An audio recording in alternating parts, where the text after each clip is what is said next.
Otabek Hasanov Liderlar kitobi asari.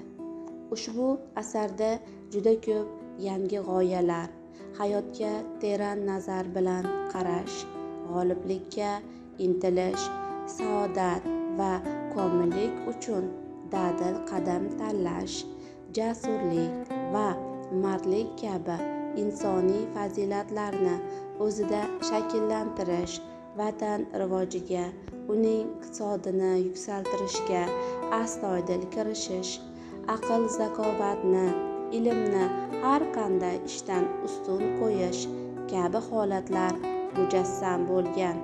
Unutmang, lider degani avvalo doimo o'z ustida ishlaydigan va o'zgalarga yordam qo'lini cho'zadigan insonlardir. O'quvchilar e'tiboriga havola qilinayotgan ushbu kitob davlat xizmatchilari, xususiy sektor vakillari, yosh olimlar, talaba va bo'lajak liderlar hayotida ko'makchi bo'lishiga aslo shubha yo'q.